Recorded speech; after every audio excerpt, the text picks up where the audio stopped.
ಕೋಲಾರ ಒಕ್ಕೂಟಕ್ಕೆ ಮೂರನೇ ಅವಧಿಗೆ ಕೋಲಾರ ಹಾಲು ಒಕ್ಕೂಟಕ್ಕೆ ಅಧ್ಯಕ್ಷರಾಗಿ ಅವಕಾಶ ಮಾಡಿಕೊಟ್ಟಂತ ನಮ್ಮ ಕರ್ನಾಟಕ ರಾಜ್ಯದ ಮುಖ್ಯಮಂತ್ರಿಗಳಾದಂತಹ ಸಿದ್ದರಾಮಯ್ಯನವರಿಗೆ, ಉಪಮುಖ್ಯಮಂತ್ರಿಗಳಾದಂಥ ಮತ್ತೆ ನಮ್ಮ ಪಕ್ಷದ ಅಧ್ಯಕ್ಷರು ಆದಂತಹ ಡಿ.ಕೆ. ಶಿವಕುಮಾರ್ ಅವರಿಗೆ, ಮತ್ತೆ ಅದೇ ರೀತಿ ನಮ್ಮ ಜಿಲ್ಲಾ ಮಂತ್ರಿಗಳಾದ ಸುರೇಶ್ ಅಣ್ಣವರಿಗೆ, ಮತ್ತೆ ಸಹಕಾರ ಮಂತ್ರಿಗಳಾದಂಥ ರಾಜನ್ ಅವರಿಗೆ, ಮತ್ತೆ ನಮ್ಮ ಸರ್ಕಾರದ ಎಲ್ಲ ಮಂತ್ರಿಗಳು ಕೂಡ, ಮತ್ತೆ ಸರ್ಕಾರ ಅದ್ರ ಜೊತೆಗೆ ವಿಶೇಷವಾಗಿ ಕೋಲಾರ ಜಿಲ್ಲೆಯ ನಮ್ಮ ನಾಯಕರುಗಳು, ಕಾಂಗ್ರೆಸ್ ಪಕ್ಷದ ನಾಯಕರುಗಳಲ್ಲಿ ಹಿರಿಯರು, ನಮ್ಮೆಲ್ಲರ ಮಾರ್ಗದರ್ಶಿಗಳು ಆದಂಥ ರಮೇಶ್ ಕುಮಾರ್ ಅಣ್ಣವರ ಮಾರ್ಗದರ್ಶನದಲ್ಲಿ ನಮ್ಮ ಕೋಲಾರನ ಶಾಸಕರಾದಂಥ ನಮ್ಮ ಮಂಜಣ್ಣವರಾಗಿರ್ಬೋದು, ಮತ್ತೆ ವಿಶೇಷವಾಗಿ ನಮ್ಮ ಎಂಎಲ್ಸಿ ಅನಿಲ್ ಕುಮಾರ್ ಅವರಾಗಿರ್ಬೋದು, ಮತ್ತೆ ವಿಶೇಷವಾಗಿ ನಮ್ಮ ನಜೀರ್ ಅಹಮದ್ ಅಣ್ಣವರು ಅವರಾಗಿರ್ಬೋದು, ಮತ್ತೆ ಎಲ್ಲಾ ಶಾಸಕರು, ನಮ್ಮ ಕಾಂಗ್ರೆಸ್ ಪಕ್ಷದ ಶಾಸಕರುಗಳು ಸಹಕಾರ, ಮತ್ತೆ ನಮ್ಮ ಆಡಳಿತ ಮಂಡಳಿ ನಿರ್ದೇಶಕರುಗಳು, ವಿಶೇಷವಾಗಿ ಹಿರಿಯರು, ಈ ಕೋಲಾರ ಒಕ್ಕೂಟ ವಿಭಜನೆ ಆಗಿ ಬೆಂಗಳೂರಿಂದ ಬಂದಿದ್ದಿನಿಂದ ಇಲ್ಲಿವರೆಗೂ ಕೂಡ ಈ ಸಂಸ್ಥೆಯಲ್ಲಿ ಒಂದು ಒಳ್ಳೆ ಕೆಲಸವನ್ನ ಮಾಡಿದಂತ ಎಂ.ಇ. ಕೃಷ್ಣಪ್ಪನವ್ರ ಮಗ ಜಯಸಿಂಹ ಕೃಷ್ಣಪ್ಪನವರು ಹಿರಿಯರು ಅವರಾಗಿರ್ಬೋದು, ಮತ್ತೆ ಇನ್ನೊಬ್ಬ ಹಿರಿಯರು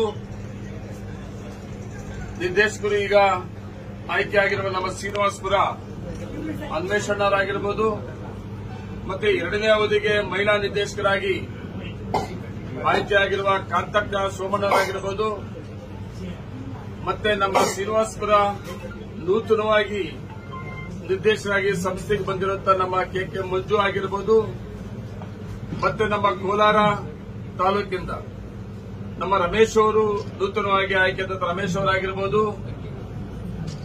ಮತ್ತೆ ನಾಮಿನಿ ನಿರ್ದೇಶಕರು ಆದಂತ ಶಂಸೀರ್ ಆಗಿರ್ಬೋದು, ಮತ್ತೆ ಅದ್ರ ಜೊತೆಗೆ ಮಾಲೂರು ಇನ್ನೊಂದು ಕ್ಷೇತ್ರದಿಂದ ನಮ್ಮ ಶ್ರೀನಿವಾಸ್ ಅವರಾಗಿರ್ಬೋದು, ಇವರೆಲ್ಲರ ಸಹಕಾರದಿಂದ ಇವತ್ತು ಈ ಸಂಸ್ಥೆಯ ಮೂರನೇ ಅವಧಿಗೆ ಅಧ್ಯಕ್ಷನಾಗಿದ್ದೀನಿ. ಅದರಲ್ಲಿ ಒಂದು ವಿಶೇಷ ಏನು ವಿಭಜನೆ ಮಾಡಬೇಕು ಅಂತ ತೀರ್ಮಾನ ತಗೊಂಡ ಮೇಲೆ ಸರ್ಕಾರ ವಿಭಜನೆ ಆದ್ಮೇಲೆ ಈ ಒಕ್ಕೂಟದಲ್ಲಿ ಮೊದಲನೇ ಅಧ್ಯಕ್ಷರ ಅವಕಾಶ ಕೂಡ ಸಿಕ್ಕಿದೆ ಅಂತೇಳಿ ನಾನು ಹೆಮ್ಮೆಯಿಂದ ಇವತ್ತು ನಾನು ಹೇಳಬೇಕಾಗ್ತದೆ. ಇದಕ್ಕೆ ಎಲ್ಲಕ್ಕೂ ಕೂಡ ನಮ್ಮ ಎಲ್ಲ ನಾಯಕರುಗಳು ಆಶೀರ್ವಾದ ಸಹಕಾರ ಜೊತೆಗೆ ನಂಬಿಕೆ ಕೂಡ, ಆ ನಂಬಿಕೆಯನ್ನು ಉಳಿಸಿಕೊಂಡಂತ ಈ ಸಂಸ್ಥೆಯಲ್ಲಿ ಕೆಲಸವನ್ನ ಮಾಡುತ್ತವರು. ಮೊದಲನೇ ಅವಧಿಯಲ್ಲಿ ಕೂಡ ಎರಡೂ ಜಿಲ್ಲೆಯ ನಾಯಕರುಗಳು ಅವತ್ತು ಕೋಲಾರ ಮತ್ತು ಚಿಕ್ಕಬಳ್ಳಾಪುರ ಜಿಲ್ಲೆಯಲ್ಲಿ ಎಲ್ಲಾ ನಾಯಕರುಗಳು ಮತ್ತೆ ಅವತ್ತಿನ ಆಡಳಿತ ಮಂಡಳಿಯೂ ಕೂಡ ಅವಕಾಶ ಮಾಡಿಕೊಟ್ಟಿದ್ದು. ಮತ್ತೆ ಎರಡನೇ ಅವಧಿಗೂ ಕೂಡ ಎರಡೂ ಜಿಲ್ಲೆಯ ನಾಯಕರುಗಳು ಅವತ್ತು ನಮ್ಮ ಸಿದ್ದಾಮಣಿ ಸುಧಾಕರ್ ಅವರಿರ್ಬೋದು, ಮತ್ತೆ ಎಲ್ಲ ನಾಯಕರುಗಳು ಕೂಡ ಅವತ್ತು ಕೂಡ ಸಹಕಾರ ಕೊಟ್ಟಿದ್ದು ಎರಡನೇ ಅವಧಿಗೆ. ಮತ್ತೆ ಎರಡನೇ ಅವಧಿಯಲ್ಲಿ 5 ವರ್ಷ ಅಧ್ಯಕ್ಷರಾಗಿ ಆಡಳಿತ ಮಾಡಿದ್ದು. ಇವತ್ತು ಮತ್ತೆ ಮೂರನೇ ಅವಧಿಗೆ ಈ ಸಂಸ್ಥೆಯ ಜವಾಬ್ದಾರಿಯನ್ನ ನಮ್ಮ ಹೆಗಲಿಗೆ ಕೊಟ್ಟಿದ್ದಾರೆ. ಈ ಸಂಸ್ಥೆಯಲ್ಲಿ ಒಳ್ಳೆ ಆಡಳಿತ ಮಾಡ್ತಾರೆ ಅನ್ನೋ ನಂಬಿಕೆ ಇಟ್ಟು ಕೊಟ್ಟಿದ್ದಾರೆ. ಆ ನಂಬಿಕೆಯನ್ನು ಉಳಿಸಿಕೊಂಡಂತ ಆಡಳಿತವನ್ನ ಕೊಡಂತವುದು. ನನ್ನ ಜೊತೆಗೆ ಇವತ್ತೇನು 13 ಜನ ನಿರ್ದೇಶಕರಿದ್ದೀವಿ, ಎಲ್ಲಾ ನಿರ್ದೇಶಕರು ಕೂಡ ಜವಾಬ್ದಾರಿ ಕೂಡ ಇದೆ. ಈ ಹಾಲು ಒಕ್ಕೂಟವನ್ನ ನಾವು 5 ವರ್ಷ ಯಾವ ರೀತಿ ಆಡಳಿತ ಮಂಡಳಿ ನಡೆಸ್ಕೊಂಡ್ ಬಂದ್ವಿ, ಆ ಆಡಳಿತ ಮಂಡಳಿ ತಗೊಂಡಂತ ತೀರ್ಮಾನಗಳು ಮತ್ತೆ ಆ ಆಡಳಿತ ಮಂಡಳಿ ತಗೊಂಡಂತ ಯೋಜನೆಗಳ ಕಾರ್ಯಕ್ರಮಗಳನ್ನ ಒಪ್ಪಿ ಇವತ್ತು ಮತ್ತೆ ಸುಮಾರು ಜನ ಆಯ್ಕೆಯಾಗಿ ಬಂದಿದ್ದಾರೆ. ಕೆಲವರು ಆಯ್ಕೆ ಆಗಿಲ್ಲ, ಆದರೂ ಸಹಿತ ನಮ್ಮ ಮೇಲೆ ಎಲ್ಲರ ಮೇಲೆ ನಂಬಿಕೆ ಇಟ್ಟು ಈ ಸಂಸ್ಥೆಯನ್ನ ಜವಾಬ್ದಾರಿನ ನಮ್ಮ ಮುಖ್ಯಮಂತ್ರಿಗಳು, ಉಪಮುಖ್ಯಮಂತ್ರಿಗಳು, ನಮ್ಮ ಜಿಲ್ಲಾ ಮಂತ್ರಿಗಳು, ಎಲ್ಲಾ ಶಾಸಕರುಗಳು ಕೊಟ್ಟಿದ್ದಾರೆ. ಆ ನಂಬಿಕೆಯನ್ನು ಉಳಿಸಿಕೊಂಡಂತ ಕೆಲಸ ನಾವು ಮಾಡಬೇಕಾಗ್ತದೆ. ಅದ್ರ ಜೊತೆಗೆ ನಮ್ಮ ವಿಭಜನೆ ಆಗಿದ್ದು ಡಿಸೆಂಬರ್ 2024ರಲ್ಲಿ ವಿಭಜನೆ ಆದ್ಮೇಲೆ ನಮ್ಮ ಸರ್ಕಾರ ಆಡಳಿತಾಧಿಕಾರಿಯಾಗಿ ಇಲ್ಲಿನ ಕೋಲಾರ ಎಸಿಒನ ಆಡಳಿತಾಧಿಕಾರಿಗೆ ಅವಕಾಶ ಮಾಡಿಕೊಟ್ಟಾದ್ಮೇಲೆ ಕೂಡ ವಿಭಜನೆ ಆದಾಗ 6,58,382 ಲೀಟರ್ ಹಾಲಿತ್ತು. ಕೋಲಾರ ಚಿಕ್ಕಬಳ್ಳಾಪುರ ವಿಭಜನೆ ಆದ ಸಂದರ್ಭ ಆಡಳಿತಾಧಿಕಾರಿಗಳು ಬಂದ ಮೇಲೆ ಆಡಳಿತಾಧಿಕಾರಿಗಳು ಮತ್ತೆ ನಮ್ಮ ಈ ಸಂಸ್ಥೆಯ ಎಲ್ಲ ಅಧಿಕಾರಿಗಳು ಎಂಡಿ ಆಗಿರ್ಬೋದು, ಎಲ್ಲ ಅಧಿಕಾರಿಗಳು ಒಂದು ಒಳ್ಳೆ ಆಡಳಿತವನ್ನು ಕೊಟ್ಟಿರೋದ್ರಿಂದ ನಮಗೆ ವಿಭಜನೆ ಆದ 6,52,000 ಲೀಟರ್ ಹಾಲಿದ್ದು ಇವತ್ತು 8,09,000 ಲೀಟರ್ ಹಾಲು ಉತ್ಪಾದನೆ ಕೂಡ ಆಗಿದೆ.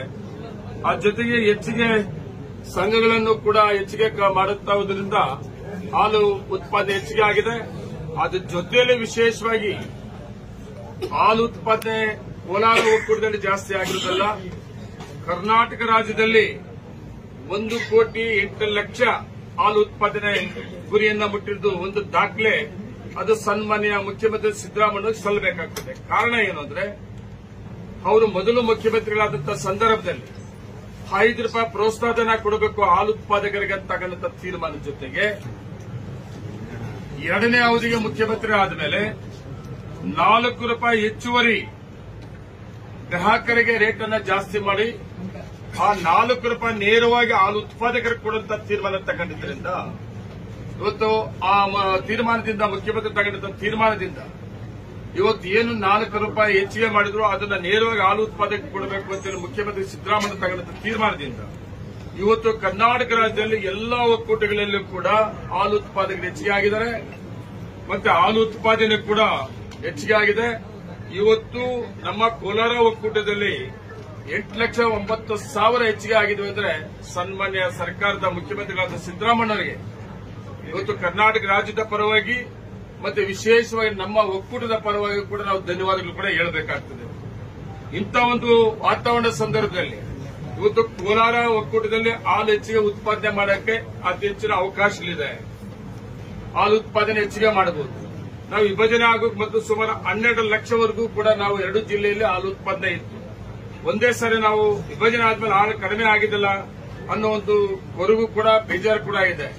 ಇವತ್ತು ಆಡಳಿತ ಮಂಡಳಿ ಜವಾಬ್ದಾರಿ ಏನಿದೆ ಅಂದ್ರೆ ನಮ್ಮದು ನೆಕ್ಸ್ಟ್ ಟಾರ್ಗೆಟ್ ಆಡಳಿತ ಮಂಡಳಿ ಇವತ್ತಿಂದ 1 ವರ್ಷದ ಒಳಗಡೆ ನಮ್ಮ ಒಕ್ಕೂಟದಲ್ಲಿ 10 ಲಕ್ಷ ಲೀಟರ್ ಹಾಲು ಉತ್ಪಾದನೆ ಮಾಡಬೇಕು ಅಂತ ಒಂದು ಗುರಿಯನ್ನ ಇಟ್ಕೊಳ್ಬೇಕಾಗ್ತದೆ. ನಾವು ಅದು ಮೊದಲ ಆಡಳಿತ ಸಭೆಯಲ್ಲಿ ನಮ್ಮ ಆಡಳಿತ ಮಂಡಳಿ ನಿರ್ದೇಶಕರು ಎಲ್ಲರೂ ಕೂಡ ತೀರ್ಮಾನ ತಗೊಂಡು 1 ವರ್ಷದ ಒಳಗೆ ಹಾಲು ನಮ್ಮ ಒಕ್ಕೂಟದಿಂದ ಪ್ರತಿ ತಾಲೂಕಲ್ಲೂ ಕೂಡ ಹಾಲು ಉತ್ಪಾದನೆ ಹೆಚ್ಚಿಗೆ ಆಗಬೇಕಾಗ್ತದೆ.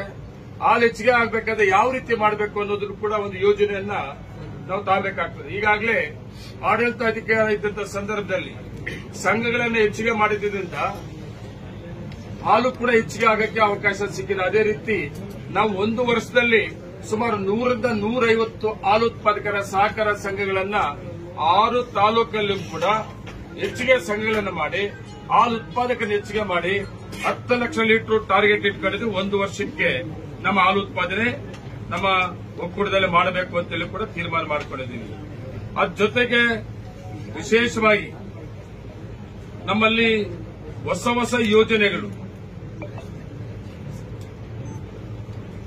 ನಮ್ಮಲ್ಲಿ ತಗೊಂಡಂತದ್ದು ಯಾವುದು ಕೂಡ ಬಾಕಿ ಇಲ್ಲ. ನಾವು ಈಗಾಗಲೇ ಹೋದ ಆಡಳಿತ ಮಂಡಳಿಯಲ್ಲಿ ಬೇರೆ ಏನೇನು ಬೇಕಿತ್ತೋ ಒಕ್ಕೂಟಕ್ಕೆ ಎಲ್ಲ ಯೋಜನೆಗಳೆಲ್ಲ ತಗೊಂಡ್ಬಿಟ್ಟಿದ್ದೀವಿ. ನಮ್ಮ ಮುಂದೆ ಇರೋದು ಏನಂದ್ರೆ ಹೊಸ ಯೋಜನೆಗಳು.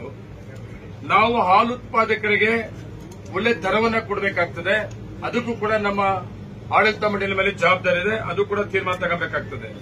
ಅದ್ರ ಜೊತೆಗೆ ಏನು ಒಕ್ಕೂಟದಲ್ಲಿ ಮಾರಾಟಕ್ಕಿಂತ ಹೆಚ್ಚಿಗೆ ನಮ್ಮ ಮಾರಾಟ ಮಾಡೋಕ್ಕಿಂತ ಹೆಚ್ಚಿಗೆ ಇವತ್ತು ಹಾಲು ಉತ್ಪಾದನೆ ಹೆಚ್ಚಿಗೆ ಆಗಿರೋದ್ರಿಂದ ಸುಮಾರು 1.5 ಲಕ್ಷ ಲೀಟರ್ ಇವತ್ತು ನಮಗೆ ಮಾರಾಟಕ್ಕಿಂತ ಹೆಚ್ಚಿಗೆ ಹಾಲು ಉತ್ಪಾದನೆ ಬರ್ತಾ ಇದೆ. ಅದನ್ನ ನಾವು ಬೇರೆ ರಾಜ್ಯಗಳು ಆಂಧ್ರ ಆಗಿರ್ಬೋದು ಬೇರೆ ಕಡೆ ಮಾಡೋ ಜೊತೆಗೆ ಬೇರೆ ರೀತಿಯಲ್ಲಿ ಏನು ಉತ್ಪಾದನೆಗಳನ್ನ ತಯಾರು ಮಾಡಬೇಕು ಅದನ್ನು ಕೂಡ ನಾವು ನಮ್ಮ ಒಕ್ಕೂಟದಲ್ಲಿ ತಗೊಂಡು ಎಷ್ಟೇ ಹಾಲು ಬಂದರೂ ಕೂಡ ಪಕ್ಕದ ರಾಜ್ಯಗಳಿಗೆ ಮಾರಾಟವನ್ನ ವಿಸ್ತರಣೆ ಮಾಡುವಂತ ಒಂದು ಕಾರ್ಯಕ್ರಮ ಕೂಡ ನಾವು ಆಡಳಿತ ಮಾಡಿ ತೀರ್ಮಾನ ತಗೊಬೇಕಾಗ್ತದೆ. ಅದ್ರ ಜೊತೆಗೆ ವಿಶೇಷವಾಗಿ ರೈತರಿಗೆ, ಹಾಲು ಉತ್ಪಾದಕರಿಗೆ ಈಗಾಗಲೇ ಕರ್ನಾಟಕ ರಾಜ್ಯದ ನಮ್ಮ ಸರ್ಕಾರದ ಮಂತ್ರಿಗಳಾದ ರಾಜಣ್ಣ ಅವರು ಒಂದು ತೀರ್ಮಾನ ತಗೊಂಡಿದ್ದಾರೆ. ಅದ್ರ ಜೊತೆಗೆ NDDB ಕೂಡ ಒಂದು ತೀರ್ಮಾನ ಮಾಡಿದೆ. ಕಾಮನ್ ಸಾಫ್ಟ್ವೇರ್ ಅಳವಡಿಸಬೇಕು ಪ್ರತಿಯೊಂದು ಹಾಲು ಉತ್ಪಾದಕರ ಸಹಕಾರ ಸಂಘದಲ್ಲಿ ಅಂತೇಳಿ ಈಗಾಗಲೇ ತೀರ್ಮಾನ ತಗೊಂಡಿರೋದ್ರಿಂದ ನಾವು ಕಡ್ಡಾಯವಾಗಿ ನಾವು ಕಾಮನ್ ಸಾಫ್ಟ್ವೇರ್ ಪ್ರತಿಯೊಂದು ಸಂಘದಲ್ಲಿ ಕೂಡ ನಾವು ಮಾಡಬೇಕಾಗ್ತದೆ. ಅದರಿಂದ ಏನಾಗ್ತದೆ ಅಂದ್ರೆ ಹಾಲು ಉತ್ಪಾದಕರಿಗೆ ಫ್ಯಾಟ್ ಮೇಲೆ ನಾವು ರೇಟ್ ಕೊಡಬಹುದು, ಗುಣಮಟ್ಟದ ತಕ್ಕಂಗೆ ಹಾಲು ರೇಟ್ ಅನ್ನ ಕೊಡಬಹುದು. ಅದು ಅವಾಗ ಏನಾಗ್ತದೆ, ಯಾರು ಒಳ್ಳೆ ಗುಣಮಟ್ಟದ ಹಾಲನ್ನು ಕೊಡ್ತಾರೆ ಆ ಹಾಲಿನ ಮೇಲೆ ಫ್ಯಾಟ್ ಇದ ಮೇಲೆ ರೇಟ್ ಅನ್ನ ನಿಗದಿ ಮಾಡುವಂತ ಅವಕಾಶ ಇರ್ತದೆ. ಅದನ್ನು ಪ್ರಾರಂಭ ಮಾಡಿದ್ವಿ ನಾವು. 100% ಹಾಲು ಉತ್ಪಾದಕರ ಸಹಕಾರ ಸಂಘಗಳಲ್ಲಿ ಎಲ್ಲಾ ಸಂಘಗಳಲ್ಲಿ ಕಾಮನ್ ಸಾಫ್ಟ್ವೇರ್ ಅನ್ನ ಅಳವಡಿಸುವಂತ ತೀರ್ಮಾನ ಕೂಡ ನಮ್ಮ ಮುಂದೆ ನಾವು ತಗೋಬೇಕಾಗ್ತದೆ ಆದಷ್ಟು ಬೇಗನೆ. ಅದ್ರ ಜೊತೆಗೆ ಹೋದ ಆಡಳಿತ ಮಂಡಳಿಯಲ್ಲಿ ನಾವು ಯೋಜನೆಗಳನ್ನ ಹೊಸ ಯೋಜನೆಗಳನ್ನ ತಗೊಂಡಿದ್ವಿ.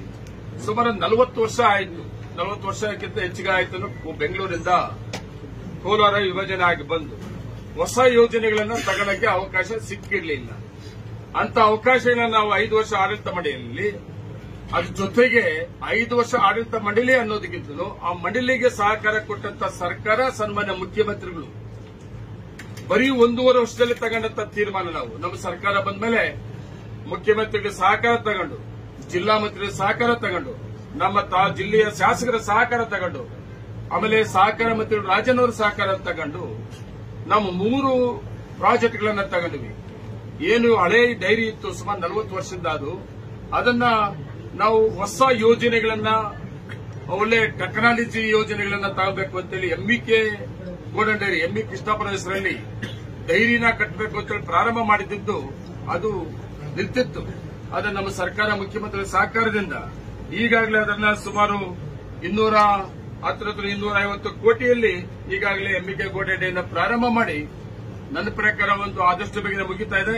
ಅದಕ್ಕೆ ಡಿಸೆಂಬರ್ 25 ಒಳಗಡೆ ಈ ಡೈರಿನ ಕಂಪ್ಲೀಟ್ ನಾವು ಡೈರಿ ಕೆಲಸವನ್ನ ಪೂರ್ಣಗೊಳಿಸಿ ಅದರಿಂದ ಆ ಡೈರಿ ಕಂಪ್ಲೀಟ್ ಆಗಿ ನಾವು ಏನಿಲ್ಲಿ ಹಳೆ ಮಿಷನ್ಗಳು ಮತ್ತೆ ಹಳೆ ಡೈರಿ ಇಟ್ಕೊಂಡಿದ್ವಿ ಅದು ಶಿಫ್ಟ್ ಆದ್ರೆ 1 ವರ್ಷಕ್ಕೆ ನಮಗೆ 3 ಕೋಟಿ ರೂಪಾಯಿ MEK ಗೋಲ್ಡನ್ ಡೈರಿಗೆ ಉದ್ಘಾಟನೆ ಆದಮೇಲೆ ಈ ಸಂಸ್ಥೆಗೆ ಉಳಿತಾಯ ಆಗುವಂತ ಅವಕಾಶಗಳು ಕೂಡ 3 ಕೋಟಿ ರೂಪಾಯಿ ಉಳಿತಾಯ ಆಗ್ತದೆ. ಅದನ್ನು ಆದಷ್ಟು ಬೇಗನೆ ಡಿಸೆಂಬರ್ 25ರಷ್ಟರಲ್ಲಿ ಉಳಿಕೆ ಕೆಲಸವನ್ನ ಮಾಡಿ ನಾವು ತಗೊಬೇಕಾಗ್ತದೆ. ಅದ್ರ ಜೊತೆಗೆ ನಮ್ಮ MEK ಗೋಲ್ಡನ್ ಡೈರಿ ಮಾಡಿರೋದ್ರ ಪಕ್ಕದಲ್ಲಿ ಜಾಗ ಕೂಡ ಉಳ್ಕೊಂಡು ಇನ್ನೂ ಸ್ವಲ್ಪ ಜಾಗ ಇದೆ. ನಾವು ಹಾಲು ಹೆಚ್ಚಿಗೆ ಉತ್ಪಾದನೆ ಮಾಡೋದು, ಮಾರ್ಕೆಟಿಂಗ್ ಮಾಡೋದ್ರ ಜೊತೆಗೆ ನೂತನ ಮಾದರಿಯ ಉತ್ಪನ್ನಗಳು ತಯಾರು ಮಾಡೋದು ಕೂಡ ಆ ಖಾಲಿ ಜಾಗದಲ್ಲಿ ನಾವು ಅವಕಾಶ ಮಾಡ್ಕೊಳ್ಬೇಕು ಅಂತೇಳಿ ಅಂದ್ಕೊಂಡು ಅದು ಕೂಡ ಕಾರ್ಯಕ್ರಮ ತಗೊಬೇಕಾಗ್ತದೆ. ಅದ್ರ ಜೊತೆಗೆ ವಿಶೇಷವಾಗಿ ನಿಮ್ಗೆಲ್ಲ ಗೊತ್ತಿರೋದೆ, ಹೋದ ಆಡಳಿತ ಮಂಡಳಿಯಲ್ಲಿ ಸೋಲಾರ್ ಪ್ಲಾಂಟ್ ನಮ್ಮ ಭಾರತ ದೇಶದಲ್ಲಿ ಒಂದು ಮಿಲ್ಕ್ ಯೂನಿಯನ್, ಬೇರೆ ಸಂಸ್ಥೆ ಅಲ್ಲ ನಾನು ಹೇಳ್ತಾ ಇರೋದು, milk union first time 12 megawatt solar plant ಅನ್ನ ಮಾಡಬೇಕು ಅಂತ ತಗೊಂಡಂತ ತೀರ್ಮಾನ. ಆ ತೀರ್ಮಾನ ತಗೊಂಡು ಈಗಾಗಲೇ 10 ಮೆಗಾವಾಟ್ ನನ್ನ ಪ್ರಕಾರ 15-20 ದಿವಸ ಆಗಿದೆ, ಚಾರ್ಜ್ ಆಗುತ್ತಿದೆ. ಹೌದಾ? 10 ಮೆಗಾವಾಟ್ ಚಾರ್ಜ್ ಆಗಿದೆ. ಇನ್ನು 2 ಮೆಗಾವಾಟ್ ರೂಪ್ ಇದೆ. 2 ಮೆಗಾವಾಟ್ ರೂಪ್ ಅನ್ನು ಮಾಡಿದ್ವಿ. ಅದೇನು ಹಸಿರು ಮೇವು ಬೆಳೆಯಬೇಕು ಅಂತ ಅದು ಪ್ರಾವಿಜನ್ ಮಾಡ್ಕೊಂಡಿದ್ವಿ, ರೂಪ್ ಟಾಪ್ ಸೋಲಾರ್ ಅಂತ. ಅದು 2 ಮೆಗಾವಾಟ್ ನನ್ನ ಪ್ರಕಾರ ಇನ್ನೊಂದು 25 ಆಗಸ್ಟ್ ಅಲ್ಲಿ ಆ 2 ಮೆಗಾವಾಟ್ ಏನ್ ಬಾಕಿ ಇದೆ ಅದು ಕೂಡ ಚಾರ್ಜ್ ಆಗುತ್ತದೆ. ಅದು ಚಾರ್ಜ್ ಆಯ್ತು ಅಂದ್ರೆ 12 ಮೆಗಾವಾಟ್ ಉತ್ಪಾದನೆ ಆಗ್ತದೆ. ನಮ್ಮ ಒಕ್ಕೂಟದಲ್ಲಿ ಪ್ರತಿ ದಿವಸ ನಾವು 48,000 ಯೂನಿಟ್ ಕರೆಂಟ್ ಬಳಸ್ತಾ ಇದ್ದೀವಿ. ಪ್ರತಿ ಡೇ 48,000 ಯೂನಿಟ್ ಬೇಕಾಗ್ತದೆ. ಆದ್ರೆ ನಮ್ಗೆ ಉತ್ಪಾದನೆ ಎಷ್ಟು ಬರ್ತಾ ಇದೆ ಅಂದ್ರೆ ಆ ಸೋಲಾರ್ ಇಂದ 14 ಲಕ್ಷ ಯೂನಿಟ್ ಉತ್ಪಾದನೆ ಮಾಡ್ತಾ ಇದೀವಿ ನಾವು. 14 ಲಕ್ಷ ಯೂನಿಟ್ ಉತ್ಪಾದನೆ ಸೋಲಾರ್ ಪ್ಲಾಂಟ್ ಇಂದ ಬರ್ತದೆ. ಅದರಿಂದ ನಮಗೆ ಈಗಿರೋ ಪ್ಲಾಂಟ್ ಏನು ಈಗಿದೆಯೋ ಈ ಪ್ಲಾಂಟ್ಗೆ ಒಂದು ದಿವಸಕ್ಕೆ 9 ಲಕ್ಷ ಯೂನಿಟ್ ಬೇಕಾಗ್ತದೆ. 9 ಲಕ್ಷ ಯೂನಿಟ್ ಬೇಕಾಗ್ತದೆ. ಇದು ಉಳಿಕೆ ಯೂನಿಟ್ಗಳು ಏನ್ ಮಾಡಬೇಕು ಅಂತಂದಾಗ ನಾವು ನೆಕ್ಸ್ಟ್ ಬೋರ್ಡ್ ಅಲ್ಲಿ ಈ ಆಡಳಿತ ಮಂಡಳಿಯಲ್ಲಿ ಒಂದು ತೀರ್ಮಾನ ತಗೋಬೇಕಾಗ್ತದೆ. ಹೆಚ್ಚುವರಿ ನಮಗೆ ಕರೆಂಟ್ ಇರೋದ್ರಿಂದ ಇದು ಚಿಕ್ಕಬಳ್ಳಾಪುರ ಕೋಲಾರಿಗೆ ಮಾಡಿದ್ದು ವಿಭಜನೆ ಆದ್ಮೇಲೆ ಅಲ್ಲಿನ ಆಸ್ತಿ ಅಲ್ಲಿ ಮತ್ತೆ ಇಲ್ಲಿನ ಆಸ್ತಿ ಇಲ್ಲಿ ಅಂತ ಏನಾಗಿದೆ ಅದ್ರ ಪ್ರಕಾರ ನಮಗೆ ಟೋಟಲ್ 12 ಮೆಗಾವಾಟ್ ಉಳ್ಕೊಂಡಿರೋದ್ರಿಂದ ನಮಗೆ 9,000 ಯೂನಿಟ್ ಜೊತೆಗೆ ಇನ್ನೂ ಹೆಚ್ಚಿಗೆ ಇರುತ್ತವುದು. ನಾವು ಒಂದು ತೀರ್ಮಾನ ಮಾಡ್ತೇವೆ. ಈಗಾಗಲೇ ಬಿಎಂಸಿಗಳಿಗೆ ನಾವು ಈ ಸೋಲಾರ್ ಪವರ್ ಅನ್ನ ಕೂಡ ಬಿಎಂಸಿಗಳಿಗೆ ಕೊಡಬೇಕು ಅಂತ ಕೂಡ ತೀರ್ಮಾನ ಮಾಡ್ಕೊಂಡಿದ್ದೀವಿ. ಬಿಎಂಸಿಗಳು ನಮ್ಮ ಜಿಲ್ಲೆಯಲ್ಲಿ ಟೋಟಲ್ ಬಿಎಂಸಿಗಳು ನಮ್ಮಲ್ಲಿ ಎಷ್ಟಿದೆ? 240 ಬಿಎಂಸಿಗಳಿದೆ. 240 ಬಿಎಂಸಿಗಳಿಗೆ 30 ಲಕ್ಷ ಯೂನಿಟ್ ಕರೆಂಟ್ ಬೇಕಾಗ್ತದೆ. ಪ್ರತಿ 3 ಲಕ್ಷ ಯೂನಿಟ್ ಪ್ರತಿ ಡೇ ಬೇಕಾಗ್ತದೆ. ನಮ್ಮ ಹತ್ರ ಉಳಿಕೆ ಆಗಿರುವಂತ ಪವರ್ ಅನ್ನ ಬಿಎಂಸಿಗಳಿಗೂ ಕೊಡಬೇಕು. ಅದ್ರ ಜೊತೆಗೆ ಇನ್ನೂ 2 ಲಕ್ಷ ಯೂನಿಟ್ ಉಳಿದಿರ್ತದೆ. ಅದನ್ನ ನಾವು ಬಿಎಂಸಿಗಳಿಗೆ ಕೊಡೋದ್ರಿಂದ ಏನು ಉಳಿತಾಯ ಆಗ್ತದೆ ನಮ್ಗೆ ಅಂದ್ರೆ, ನಾವು 1 ಲೀಟರ್ ಹಾಲಿಗೆ ಬಿಎಂಸಿ ಮೇಂಟೆನೆನ್ಸ್ಗೆ 32 ಪೈಸೆ ಕೊಡ್ತಾ ಇದೀವಿ. ನಾವು ಒಕ್ಕೂಟದ 32 ಪೈಸಾ ನಮ್ಮ ಒಕ್ಕೂಟದಿಂದ ಕೊಡ್ತಾ ಇದೀವಿ. ಅದನ್ನ ಕಡಿಮೆ ಮಾಡಿಕೊಂಡು ಬಿಎಂಸಿ ಇರುವಂತ ಸಂಘಕ್ಕೆ ನಾವು ಕಡಿಮೆ ಮಾಡಿಕೊಂಡು ಈ ಪವರ್ ಅನ್ನ ಹೆಚ್ಚಿಗೆ ಕೊಟ್ಟಾಗ ಇಲ್ಲಿ ಕೂಡ ಉಳಿತಾಯ ಆಗ್ತದೆ. 32 ಪೈಸಾ ಕೊಡ್ತಾ ಇದೀವಿ. ಅದನ್ನ ಇಲ್ಲಿ ಉಳಿತಾಯ ಆಗ್ತದೆ. ಪವರ್ ಅವ್ರಿಗೆ ಉಳಿತಾಯ ಆಗ್ತದೆ. ಬೇರೆ ಮೇಂಟೆನೆನ್ಸ್ ಏನಿತ್ತು ಅದು ಮಾತ್ರ ಕೊಡಬೇಕು ಅಂತ ಕೂಡ ತೀರ್ಮಾನ ತಗೋಬೇಕಾಗ್ತದೆ. ಅದ್ರ ಜೊತೆಗೆ ನಾವು ಈಗಾಗಲೇ ಒಂದು ತಿಂಗಳಿಗೆ ನಾವು 80 ಲಕ್ಷ ಈಗ ನಾವು ಕರೆಂಟ್ ಬಿಲ್ ಕಟ್ತಾ ಇದೀವಿ. ಈಗ ಈ ಒಂದ್ರದ್ದು ಮಾತ್ರ ಹೇಳ್ತಾರೆ ನಾವು 80 ಲಕ್ಷ ಕಟ್ತಾ ಇದೀವಿ. ಒಟ್ಟಾರೆ ನಾವು 1,30,30,00,000 ಕೊಡ್ತಾ ಇದೀವಿ. ಬಿಎಂಸಿ ಈ ಪ್ಲಾಂಟ್ 1,30,30,00,000 ಈಗಾಗಲೇ ಕಟ್ತಾ ಇದೀವಿ. ಅದ್ರ ಜೊತೆಗೆ ನಮಗೆ ಈ ಬಿಎಂಸಿಗಳು ನಾವು ಹೊರತುಪಡಿಸಿ ಬಿಎಂಸಿಗಳು ಬಿಟ್ಟು ನಮ್ಮ ಹಾಲು ಉತ್ಪಾದಕರ ಸಹಕಾರ ಸಂಘಗಳು 750 ಸಂಘ ಇದೆ ನಮ್ಮ ಕೋಲಾರ ಜಿಲ್ಲೆಯಲ್ಲಿ. ಆ ಸಂಘಗಳು ಕೂಡ ಇವತ್ತು ಕರೆಂಟ್ ಬಿಲ್ ಕಟ್ತಾ ಇದ್ದಾರೆ, ಸಂಘ ಬಿಲ್ ಕಟ್ತಾ ಇದ್ದಾರೆ, ಪವರ್ ಬಿಲ್ ಕಟ್ತಾ ಇದ್ದಾರೆ. ಅದಕ್ಕೆ ನಾವೇನ್ ಮಾಡಬೇಕಂದ್ರೆ ನಮ್ಮ ಕರೆಂಟ್ ಹೆಚ್ಚಿಗೆ ಇರೋದ್ರಿಂದ 50% ಹಾಲು ಉತ್ಪಾದಕರ ಸಹಕಾರ ಸಂಘ ಕರೆಂಟ್ ಯೂಸ್ ಮಾಡಿ ಅಲ್ಲಿ ಸಿಸ್ಟಮ್ ಇರ್ತದೆ. ಮತ್ತೆ ಕರೆಂಟ್ ಯೂಸ್ ಮಾಡಬೇಕಾಗ್ತದೆ. ಅವ್ರನ್ನ 50% ನಾವು ರಿಯಾಯಿತಿ ಕೊಟ್ಟರು ಕೂಡ ಅದರಿಂದ ಕೂಡ ನಮಗೂ ಹೆಚ್ಚಿಗೆ ದುಡ್ಡನ್ನ ನಮ್ಗೆ ಉಳಿತಾಯ ಆಗ್ತದೆ. ಅದ್ರ ಜೊತೆಗೆ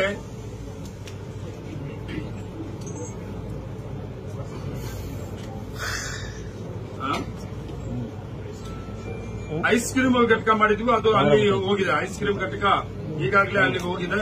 ಆಮೇಲೆ ಈ ಎಲ್ಲಾ ಯೋಜನೆಗಳು solar plant, MBK gold dairy ಮತ್ತೆ ಐಸ್ ಕ್ರೀಮ್ ಪ್ಲಾಂಟ್ ಕೂಡ ನಾವಿದ್ದಾಗೆ ನಮ್ಮ ಆಡಳಿತ ಮಂಡಳಿ ಇದ್ದಾಗ ತಗೊಂಡಂತ ತೀರ್ಮಾನ ಮತ್ತೆ ಇದು ಎಲ್ಲಿ ಸಿಂತಾಮಣಿಯಲ್ಲಿ ಕಟ್ಟುತ್ತವೆ. ಈ 3 ಪ್ರಾಜೆಕ್ಟ್ ಜೊತೆಗೆ ನಾವು ಹಾಲು ಉತ್ಪಾದಕರ ಮಕ್ಕಳಿಗೆ ಸರ್ಕಾರ ಸಹಕಾರ ಕೊಟ್ಟಿದ್ರಿಂದ, ಕೆಎಂಎಫ್ ಸಹಕಾರ ಕೊಟ್ಟಿದ್ರಿಂದ ನಾವು ನಮ್ಮ 2 ಜಿಲ್ಲೆ ಹಾಲು ಉತ್ಪಾದಕರ ಮಕ್ಕಳಿಗೆ, ಹೆಣ್ಣು ಮಕ್ಕಳಿಗೆ ಹಾಸ್ಟೆಲ್ ಕೂಡ ನಾವು ಈಗಾಗಲೇ ಮಾಡಿದ್ವಿ. ಅದ್ರ ಜೊತೆಗೆ ಈಗಾಗಲೇ 250 ಮಕ್ಕಳು ಅಡ್ಮಿಷನ್ ಇದ್ದಾರೆ. ಅದ್ರ ಜೊತೆಗೆ ಯಲಹಂಕ ಹತ್ರ ಈ ಹಾಸ್ಟೆಲ್ ಕಟ್ಟೋದಕ್ಕೆ ನಮ್ಮ ಯೂನಿಯನ್ಗೆ, ನಮ್ಮ ಒಕ್ಕೂಟಕ್ಕೆ ಸರ್ಕಾರದಿಂದ ರಿಯಾಯಿತಿ ದರದಲ್ಲಿ ನಮಗೆ 12,000 ಸ್ಕ್ವೇರ್ ಫೀಟ್ ನಮ್ಮ ಆಗಿನ ಮುಖ್ಯಮಂತ್ರಿ ಮೈತ್ರಿ ಸರ್ಕಾರ ಇದ್ದಂತ ಸಂದರ್ಭದಲ್ಲಿ ಡಾಕ್ಟರ್ ಪರಮೇಶ್ವರನವರು ಅಲ್ಲಿ ಬೆಂಗಳೂರು ಮಂತ್ರಿ ಆಗಿದ್ದಂತ ಸಂದರ್ಭದಲ್ಲಿ ನಾನು ಅವ್ರಿಗೆ ಹೋಗಿ ರಿಕ್ವೆಸ್ಟ್ ಮಾಡಿದಾಗ ಅವ್ರು ನಮ್ಗೆ ಯಲಹಂಕ ಜಾಗ ಕೂಡ ಕೊಟ್ಟಿದ್ದಾರೆ. ಅಲ್ಲಿ ನಮ್ಮ ಸ್ವಂತ ಬಿಲ್ಡಿಂಗ್ ಮಾಡ್ಕೊಳ್ಳೋದು ಕೂಡ ನಾವು ಅದು ತೀರ್ಮಾನ ತಗೋಬೇಕಾಗ್ತದೆ. ವಿಶೇಷವಾಗಿ ಈ ಎಲ್ಲಾ ಯೋಜನೆಗಳ ಜೊತೆಗೆ ನಮ್ಮ ಮೇಲೆ ತುಂಬಾ ಜವಾಬ್ದಾರಿ ಇದೆ.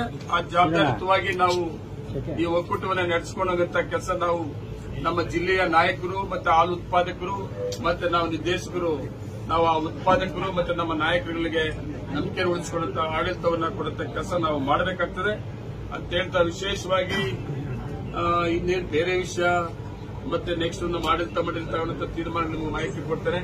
ನಾನು ಮತ್ತೆ ಇನ್ನೂ ಒಂದ್ಸಾರಿ ಹೇಳ್ತೇನೆ, ನನ್ನ ಮೇಲೆ ನಂಬಿಕೆ ಇಟ್ಟು ಅವಕಾಶ ಮಾಡಿಕೊಟ್ಟಂತ ಎಲ್ಲ ನಾಯಕರಿಗೂ ನಾನು ಧನ್ಯವಾದ ಹೇಳ್ತಾ ಇದ್ದೇನೆ. ನಮಸ್ಕಾರ. ಇದೇನು ನೋಡಿದ್ರೆ ನೀವು ಕೇಳ್ಬೋದು. ಪೂರ್ಣಾವಧಿಗೆ ತಾವು ಆಯ್ಕೆ ಆಗಿರೋದು ಸರ್, ಹೇಗೆ ಸರ್? ಪವರ್ ಶೇರಿಂಗ್ ಏನಾದ್ರು ಇದೆಯಾ ಸರ್? ನೋಡಿ, ನಮ್ಮಲ್ಲಿ ಪವರ್ ಶೇರಿಂಗ್ ಏನೂ ಆಗಿಲ್ಲ. ನನ್ನ ಗುರಿ ಇರೋದೇನಂದ್ರೆ ಈ ಸಂಸ್ಥೆಯಲ್ಲಿ ಒಳ್ಳೆ ಕೆಲಸ ಮಾಡಿದ್ದೀನಿ. ನಾನು ನಮ್ಮ ರಾಜ್ಯ ನಾಯಕರನ್ನು ರಿಕ್ವೆಸ್ಟ್ ಮಾಡೋದ್ರಿಂದ ನಾನು ಕೆಎಂಎಫ್ ಗೆ ಹೋಗ್ಬೇಕು ಅಂತ ಕೇಳಿದ್ದೀನಿ. ಕೆಎಂಎಫ್ ಹೋಗ್ಬೇಕಾದ್ರೆ ಸುಮ್ಮನೆ ಹೋಗಕ್ಕಾಗಲ್ಲ, ಇಲ್ಲೇ ಡೈರೆಕ್ಟರ್ ಆಗಬೇಕು, ಇಲ್ಲಿಂದ ಡೆಲಿಗೇಟ್ ಹೋಗ್ಬೇಕಾಗ್ತದೆ. ಅದರ ಅಧ್ಯಕ್ಷರಾಗಿದ್ದೀನಿ. ಮತ್ತೆ ಡೆಲಿಗೇಟ್ ಆಗಿ ನಾನು ಕೆಎಂಎಫ್ಗೆ ಹೋಗ್ತೀನಿ. ನನಗೆ ಅಧ್ಯಕ್ಷರ ಅವಕಾಶ ಬೇಕು ಅಂತೇಳಿ ಕೂಡ ಇದೆ. ನಾನು ಸರ್ಕಾರ ನಮ್ಮ ನಾಯಕರ ಮುಂದೆ ಕೂಡ ಪ್ರಸ್ತಾವನೆ ಇದೆ. ಅದ್ರ ಪ್ರಕಾರ ಇಲ್ಲೇನು ಸೇರುಗೀರು ಏನೂ ಆಗಿಲ್ಲ, ಎಲ್ಲ ಒಟ್ಟಿಗೆ ಜೊತೆಯಲ್ಲಿ. ಎಸ್ ಎನ್ ನಾರಾಯಣಸ್ವಾಮಿ ಅವರು ಡೆಲಿಗೇಟ್ ಆಗಿ ಹೋಗ್ತಾರೆ ಅಂತ ಒಂದು ಸುದ್ದಿ ಇದೆ ಸರ್. ನನಗೆ ಗೊತ್ತಿಲ್ಲ. ನಾನು ಎಸ್ ಎನ್ ನಾರಾಯಣಸ್ವಾಮಿ ಅವರು ಅವ್ರ ಸೀನಿಯರ್ ಇದ್ದಾರೆ, 3 ಸಾರಿ MLA ಆಗಿದ್ದಾರೆ. ಒಂದು ಒಳ್ಳೆ ಕ್ಯಾಬಿನೆಟ್ ಗ್ರೇಡ್ ಬೋರ್ಡ್ ಚೇರ್ಮನ್ ಕೂಡ ಇದ್ದಾರೆ. ನಾವೆಲ್ಲ ಏನು ಇಲ್ಲದೆ ಇರೋರು ಯಾರಂದ್ರೆ ನಾವಿಬ್ರೆ. 4 ಜನ ಕಾಂಗ್ರೆಸ್ MLA ಇದ್ದೀವಿ ಜಿಲ್ಲೆಗೆ. ಒಂದು ಕ್ಯಾಬಿನೆಟ್ ಗ್ರೇಡ್ ಅವಕಾಶ ಸಿಕ್ಕಿರೋ ನಾರಾಯಣಸ್ವಾಮಿಗೆ ಇದೆ. ಮತ್ತೆ ನಮ್ಮ ರೂಪಮ್ನವರು ಕೂಡ ಸಿಕ್ಕಿದೆ. ನಾವು ಕೂಡ 2 ಸಾರಿ ಗೆದ್ದಿದ್ವಿ. 3ನೇ ಸಾರಿ ಇರ್ಬೇಕು ನಮ್ಮ ಮಂಜಾನ 2 ಸಾರಿನ ಅವರು ಕೂಡ ಗೆದ್ದಿದ್ದಾರೆ. ನಮ್ಗೇನು ಇಲ್ಲ. ಇದೇನು ನಾನೇನು ಎಲೆಕ್ಷನ್ ಫೇಸ್ ಮಾಡಿರ್ತೀನಿ. ಎಲೆಕ್ಷನ್ ಮಾಡಿ ಮೆಜಾರಿಟಿ ಡೈರೆಕ್ಟ್ ಮೇಲೆ ನಾನು ಇಲ್ಲಿ ಅಧ್ಯಕ್ಷ ಆಗ್ತಾರೆ. ನನಗೆ ಮುಖ್ಯಮಂತ್ರಿಗಳು, ಉಪಮುಖ್ಯಮಂತ್ರಿಗಳು, ನಮ್ಮ ಮಂತ್ರಿಗಳು ಕೆಎಂಎಫ್ಗೆ ನಾನು ಪ್ರಸ್ತಾವನೆ ಮಾಡಿದಾಗ ಮೊದಲೇ ಅವಧಿಯಲ್ಲಿ ಕೂಡ ನಮ್ಮ ಭೀಮಾ ನಾಯಕರು ಮಾಡಿದ ಸಂದರ್ಭದಲ್ಲಿ ನಾನು ರಿಕ್ವೆಸ್ಟ್ ಮಾಡಿದಾಗ 1 ವರ್ಷ ಬಿಡಿ, ಸೋತಿದ್ದಾರೆ, 1 ವರ್ಷ ಆದ್ಮೇಲೆ ನಿನ್ನೆ ಮಾಡ್ತೀನಿ ಅಂತ ಹೇಳಿದ್ರು. ಅದ್ರ ಪ್ರಕಾರ ನಾನು ಒಪ್ಕೊಂಡಿದ್ದೆ. ಇವತ್ತು ನಂದೇನಂದ್ರೆ ಈ ಸಂಸ್ಥೆಯಲ್ಲಿ ಅಧ್ಯಕ್ಷ ಮಾಡಿದರೆ ಸರ್ಕಾರನೂ ಸಪೋರ್ಟ್ ಮಾಡಿದೆ, ನಾಯಕರು ಸಪೋರ್ಟ್ ಮಾಡಿದೆ, ಮುಖ್ಯಮಂತ್ರಿಗಳ ಜೊತೆಗೆ ನನ್ನ ನಿರ್ದೇಶಕರುಗಳು ನನಗೆ 8 ಜನ ಸಪೋರ್ಟ್ ಕೂಡ ಮಾಡಿ ನಾನು ಅಧ್ಯಕ್ಷರಾಗಿದ್ದೀನಿ. ನಂದೇನಂದ್ರೆ ಮುಂದಿನ ದಿನದಲ್ಲಿ ಹೈಕಮಾಂಡ್ ನಮ್ಮ ಮುಖ್ಯಮಂತ್ರಿ ಏನು ತೀರ್ಮಾನ ತೆಗೆದು ಬದ್ಧವಾಗಿದ್ದೀನಿ. ನನಗೆ ಕೆಎಂಎಫ್ ಹೋಗಬೇಕು ನನ್ನ ಆಸೆ.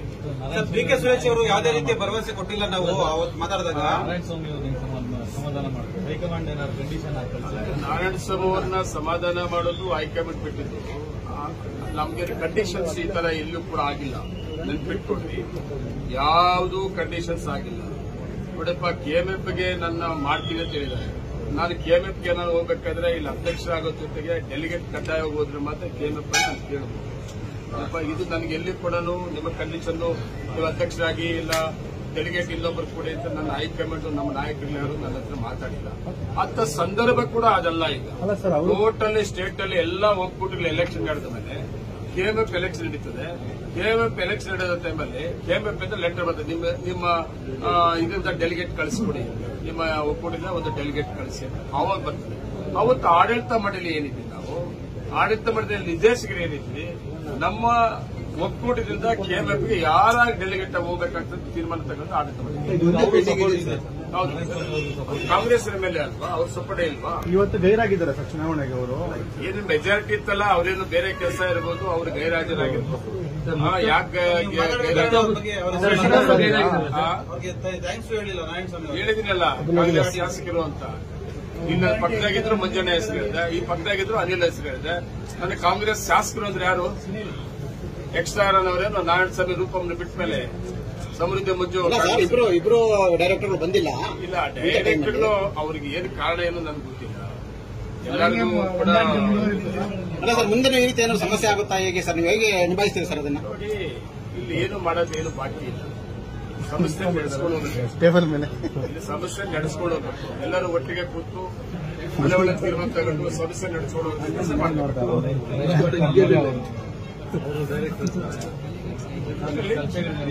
ಚರ್ಚೆಯ ಮೇಲೆ ಇರ್ತದೆ. ಸಂಸ್ಥೆ ವಿಷಯದಲ್ಲಿ ಚರ್ಚೆ ಆಗ್ತದೆ. ಸಂಸ್ಥೆ ಉದ್ದೇಶದಿಂದ ತೀರ್ಮಾನ ತಗೋತೀವಿ. ಪರ್ಸನಲ್ ವೈಯಕ್ತಿಕವಾಗಿ ತೀರ್ಮಾನ ತಗೊಳ್ಳೋದು ಏನು ಎಕ್ಸ್ಪೆಕ್ಟ್ ಮಾಡಿದ್ರೆ ಅಂತ ಅನಿಸ್ತದೆ. 4 ದಿನಗಳಿಂದ ಎಕ್ಸ್ಪೆಕ್ಟ್ ಮಾಡೋದು ಏನಂತಂದ್ರೆ, ಅವರು ಗೆದ್ದಿದ್ದಾರೆ, ನಾನು ಗೆದ್ದಿದ್ದೀನಿ. ಅವ್ರು ಸೀನಿಯರ್ ಶಾಸಕರಿದ್ದಾರೆ. ಇಲ್ಲಿ ಸಂಸ್ಥೆಗೆ ಬಂದ ಫಸ್ಟ್ ಟೈಮ್ ಬಂದಿದ್ದಾರೆ. ತುಂಬಾ ಇತಿಹಾಸ ಇದೆ ಈ ಸಂಸ್ಥೆಗೆ.